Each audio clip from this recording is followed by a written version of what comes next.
Last time that I checked, it was 5 chains on my neck.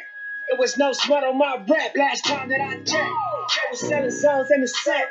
Make $250,000, no sweat. Last time that I checked, I'm the streets voice out west. Legendary self-made progress. Last time that I checked, first you get the money, the respect, then the power and the hoes come next. Last time that I checked. This is your boy. Thank you for putting your eyeballs on the screen. Assalamu alaikum. This is your boy Musa Azakar. Do me a favor. Like this video, share, and subscribe to my channel. It's an icon right there at the bottom hand side. Hit that. You'll be notified every time I drop the bangers or drop that Miami Heat. So how's y'all lovely Mondays going? Mondays are like hump days. You just got to get over the weekend hump. Get it right back started again. And hump day just get you halfway ready for the weekend so you can party all night long. But yo, check this out, man. Yo, you know I be on a YouTube thing and I just be peeping out shit. Yo, my home girl, I don't know her person, but Valerie Denise, if I am saying this correctly, yo, shit is on fire. I love it when she have Umar and Judge Joe Brown do that collaboration, and they talk about some real serious issues in the black community, and you know things that we need to take heed of, and a movement that we need to go forward in too. So, further ado, I'm gonna let this here play, and y'all let me know what y'all think about it. Cause man, this is off the chain. Dr. Umar go in, and Judge O'Brien go in. He going that motherfucker raw. So I bring to you the one and only off of Valerie's Denise channel, Dr. Umar Johnson and Judge Joe Bryan. Take us to church. And I also got some content about T.I. I'm going to leave a link in the description box. Therefore, you can check it out yourself and listen to the whole gist of the thing. But here we go. Court. The college, they bailed out nonviolent offenders. And here's respectfully to Pastor Jamal Bryant, whose church did reach out to me about a year or two to be part of a conference that they were holding. But here's what I would say. I would say, to whom much is given, much is expected. So for me, I would have to look at what you've done compared to what you're able to do. So for example, if a TD Jakes or a Creflo Dollar were to tell me that they paid for 20 black kids to go to college last year, hypothetically speaking, we put 20 black kids through college last year, full tuition, room and board, and a living stipend. To me, that's unacceptable as a form of charity to one's community, because you guys bring in tens of millions of dollars a year. Certainly, you're in the millions. So paying for 20 black kids, that's not enough, because you're able to do much more than that. Here's what I would be looking for from a black church, whether it's Pastor Bryant or anyone else. I'm looking for a solution. And what I mean by that is, I will never let a black church get away with making a donation, because making a donation to a black cause is not a solution.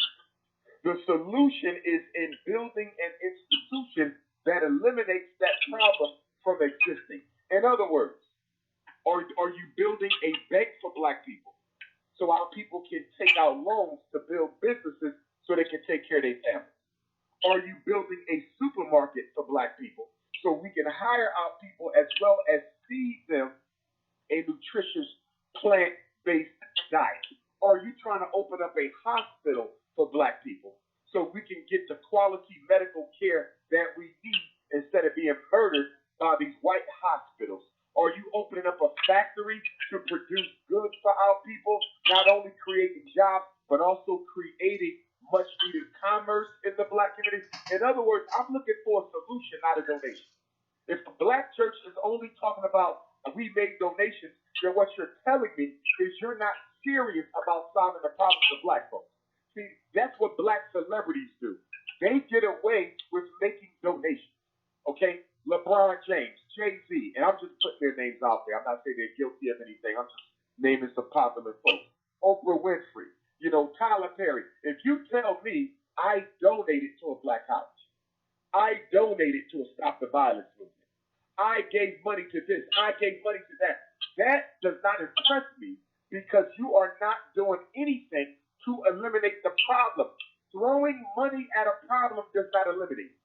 The United States government does it all the time. If throwing money at problems could eliminate problems, there would be no problems in America.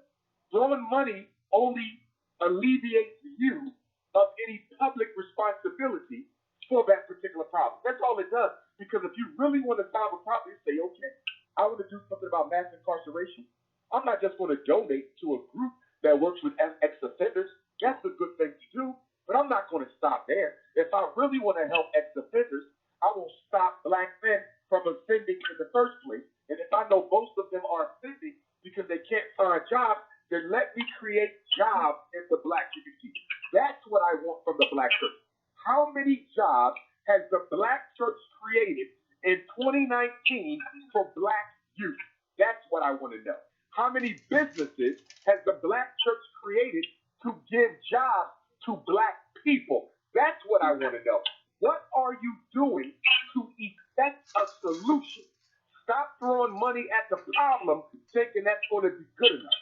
That's good enough for the people you gave the money to because half of them only want money. But for those of us who have a thorough political understanding of the way black pathology works, we don't want to see a check.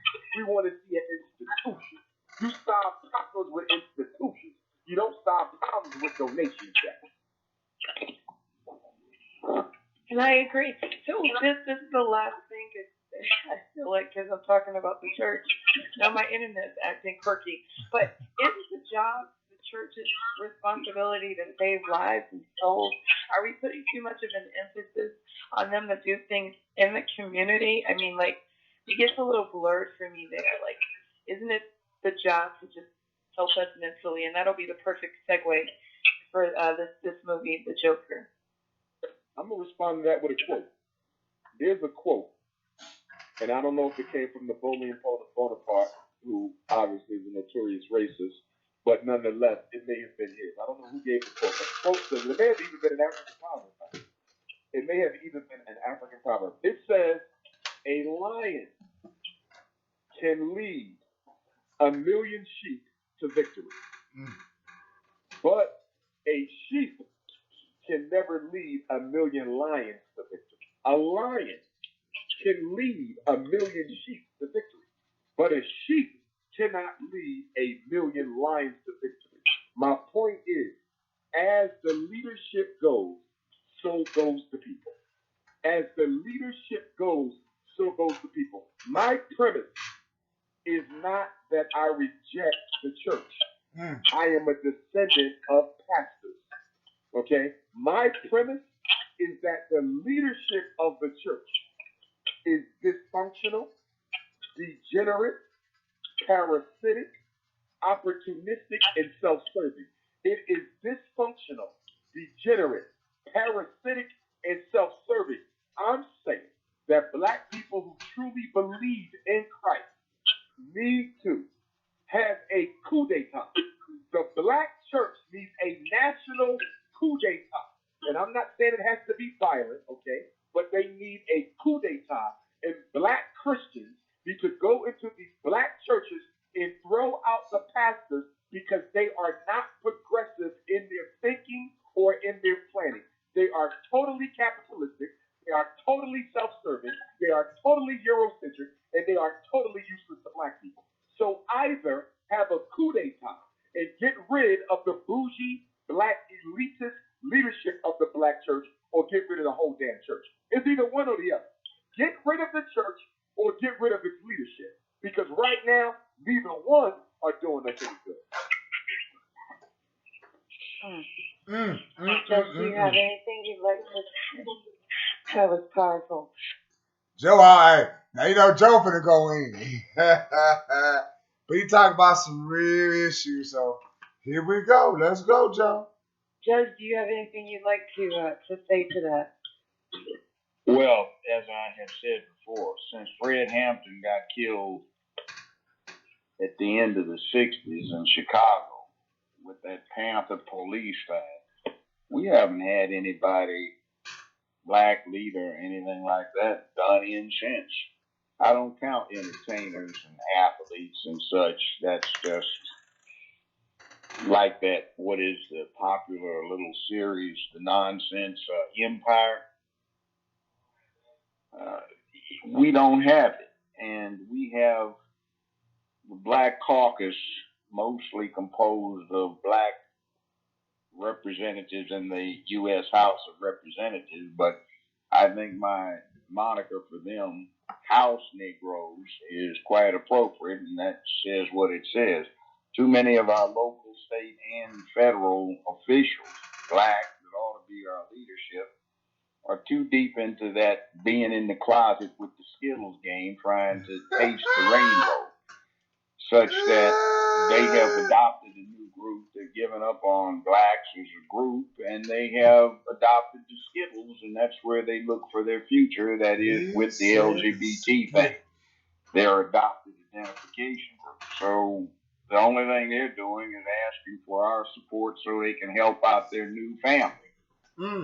And that's not getting the rest of us anywhere. We've got a lot of dysfunction to deal with, but we've got the ability to do it. We just have to start thinking. But too often we are falling for this thing of, as Caesar put it 2,000 years ago, we get caught up in the bread and circuses, and as fat as we are these days, we certainly get the bread, and we've got thousands of forms of entertainment, and these little small screen things we keep in our pockets, so we can't do without that either, and we get distracted, so we don't pay attention to what's going on. We have it, and what Dr. Umar is talking about, education is what's necessary, not just exposing people to data or tidbits of historical fact, but the ability to think critically, analytically, reasonably, and rationally.